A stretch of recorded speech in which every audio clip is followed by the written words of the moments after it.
ಮಕರ ಸಂಕ್ರಾಂತಿ ಹಬ್ಬ ಅಂದ್ರೆ ಆಚರಣೆಗಳು ಹಲವು. ಎಳ್ಳು ಬೆಲ್ಲದ ಜೊತೆಗೆ ಬೆಂಗಳೂರಿನಲ್ಲಿ ಸಂಪ್ರದಾಯದಂತೆ ಗೋವುಗಳನ್ನು ಕಿಚ್ಚು ಹಾಯಿಸಲಾಯಿತು. ಇನ್ನೊಂದೆಡೆ ಇಸ್ಕಾನ್ ದೇವಾಲಯದಲ್ಲಿ ಹಸುಗಳಿಗೆ ವಿಭಿನ್ನ ಸೌಂದರ್ಯ ಸ್ಪರ್ಧೆ ಏರ್ಪಡಿಸಲಾಗಿತ್ತು.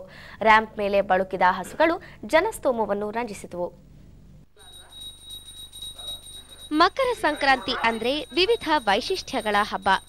ಒಂದೆಡೆ ಎಳ್ಳು ಬೆಲ್ಲದ ಸವಿಯಾದ್ರೆ ಮತ್ತೊಂದೆಡೆ ಗೋವುಗಳ ಕಿಚ್ಚು ಹಾಯಿಸುವ ಸಂಭ್ರಮ. ಇಂಥ ಸಾಂಪ್ರದಾಯಿಕತೆ ಸಿಲಿಕಾನ್ ಸಿಟಿಯಲ್ಲೂ ನಡೆಯಿತು. ನಗರದ ಮಲ್ಲೇಶ್ವರಂ ಆಟದ ಮೈದಾನದಲ್ಲಿ ಆಯೋಜಿಸಿದ್ದ ಜನಪದ ಜಾತ್ರೆಯಲ್ಲಿ ಗೋವುಗಳನ್ನು ಕಿಚ್ಚು ಹಾಯಿಸಲಾಯಿತು.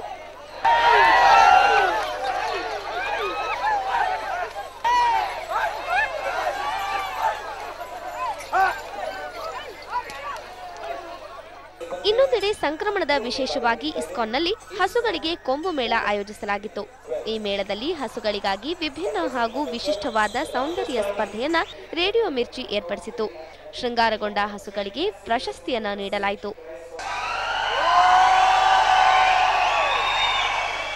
ಪಾಶ್ಚಾತ್ಯ ಸಂಸ್ಕೃತಿಯ ಇನ್ಫ್ಲೂಯೆನ್ಸ್ ಎಷ್ಟಿದೆ ನಮ್ಮ ಕನ್ನಡ ಸಂಸ್ಕೃತಿಯ ಮೇಲೆ ಅಂತ ಹೇಳಿದ್ರೆ ನಾವು ಎಲ್ಲೋ ನಮ್ಮ ಕನ್ನಡತನ ಕಳ್ಕೊತಾ ಇದೀವಿ ಅನ್ಸುತ್ತೆ. ಅದನ್ನ ಕಳ್ಕೋಬಾರ್ದು ಅನ್ನೋ ಒಂದು ನಿಟ್ಟಿನಲ್ಲಿ ಈ ಒಂದು ಅದ್ಭುತವಾದ ಕಾರ್ಯಕ್ರಮ ಕೌ ಫ್ಯಾಷನ್ ಶೋ ಕೊಂಬು ಮೇಳ ಆರ್ಗನೈಸ್ ಮಾಡಿದೀವಿ ರೇಡಿಯೋ ಮಿರ್ಚಿ 98.3 FM ನಿಂದ. ಸಂಕ್ರಾಂತಿ ಪ್ರಯುಕ್ತ ನಡೆದ ಈ ವಿಶೇಷ ಕಾರ್ಯಕ್ರಮದಲ್ಲಿ ಸಾವಿರಾರು ಮಂದಿ ಭಾಗವಹಿಸಿ ಹಬ್ಬವನ್ನ ಸಂಭ್ರಮಿಸಿದ್ರು. ಕಸ್ತೂರಿ ವಾರ್ತೆ, ಬೆಂಗಳೂರು. ಕಸ್ತೂರಿ ವಾರ್ತೆ ಇವರೆಗೂ 9 ಗಂಟೆಗೆ. ಈಗ ಫಟಾಫಟ್ ಪ್ರಸಾರವಾಗಲಿದೆ. ವಂದನೆಗಳೊಂದಿಗೆ ಕೃತಿಕಾ.